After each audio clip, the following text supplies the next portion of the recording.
எல்லாமே ப்ரிப்பேர் ஆயிருக்கான். ஆனா என்ன ப்ரிப்பேர் ஆயிருக்கு அப்படின்றது மனுஷனுடைய இருதயத்தில் என்ன பண்ணல, தோன்றவும் இல்லை. லிட்டில் பிட்டு கூட தோணலையா. ஓல்டு கவனன்ட்ல, ஓல்டு டெஸ்டமெண்ட்ல எல்லாரும் காத்துட்டு இருந்தாங்க. அந்த ரட்சணை நாள் எப்போ வரும், அந்த அனுக்கிரக காலம் எப்போ வரும், அந்த கிருபை நாட்கள் எப்போ வரும், அந்த நாட்களை காண ஆபிரகாமும் கூட காத்திருந்தானா. சிமியோன் காத்திருக்கிறாங்க. நம்ம அண்ணால் தெரியும்ல, இவங்கள புதிய ஏற்பாட்டில் வராங்க. சிமியோன் என்கிறவன் ரட்சணத்தை என் கண்கள் கண்டு தான் சாவன் விடாப்படி நின்றுட்டு இருக்கிற. அப்படி கரெக்டா 8வது நாள்ல மரியாளும் யோசிப்பும் இயேசுவை விருத்த சேதனை பண்றது கொண்டு வராங்க. கையில வாங்கி உம்முடைய ரட்சணத்தை என் கண்கள் கண்டதே.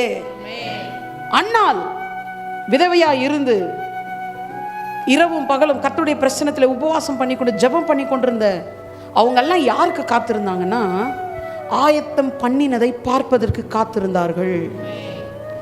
ஆனா யாருக்குமே என்ன ஆகலையாம், தோணலை. ஓல்டு கவர்னட்ல அதான் கந்தாகிய மந்திரி கேட்குறான். இவர் சொல்லுகிறாரே ஏசாயா 53 படிக்கும்போது, இந்த தீர்க்கதரிசி தன்னை குறித்தா இல்லை வேற யாரையாவது குறித்து சொல்றாரா தெரியல யாருக்கும். ஆனால் பிலிப்புக்கு கரெக்டாக தெரியும், அது உன்னை குறித்தும் என்னை குறித்தும் சொல்லப்பட்டது அல்ல, அது கர்த்தராகிய இயேசு கிறிஸ்துவின் பாடுகளையும் பின்வரும் மகிமையும் குறித்து சொல்லப்பட்டிருக்கிறது.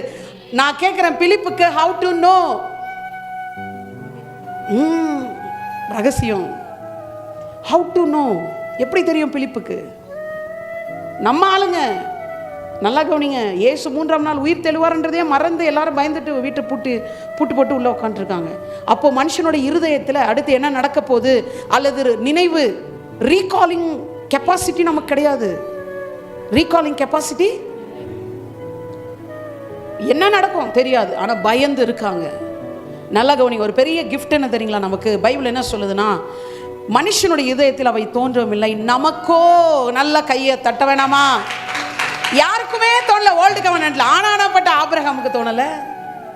யாருக்குமே கர்த்தர் ஆயத்தம் பண்ணினவைகளை இவர்கள் எல்லோருடைய கண்களும் காணவில்லையாம், காதுகள் கேட்கவில்லையாம், என் இருதயத்தில் தோன்றவும் கூட இல்லையாம்.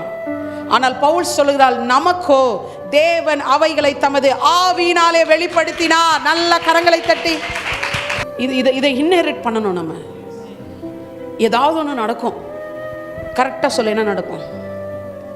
ஐயோ எனக்கு எப்படிங்க தெரியும்? எனக்கு தெரியும், நான் மனுஷன் இருதயம் உடையவள் அல்ல, நான் தேவ ஆவியை உடையவள்.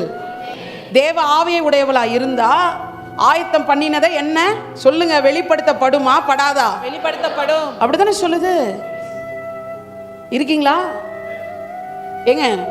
இதெல்லாம் பாருங்க, லேட்டராக தான் நமக்கு ரெவலேஷனாக வருது. ஆனால் இப்படி தான் நடத்துவேன். நான் சொல்லியிருக்கேன்ல, வீடு எங்கே, எந்த வீட்டுக்கு போனோம், என்ன கார் வாங்க போகிறோம், 7 சீட்டு கார்னா 7 சீட்டு கார் தான் வருது.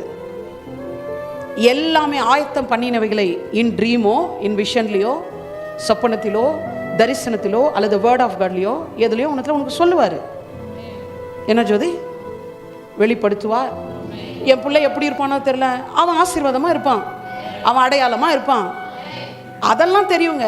ஆனால் எந்த ஜாப்ல இருப்பான், ஹோலி ஸ்பிரிட் ரிவீல் யூ, ஆவியானவர் உனக்கு வெளிப்படுத்துவார்.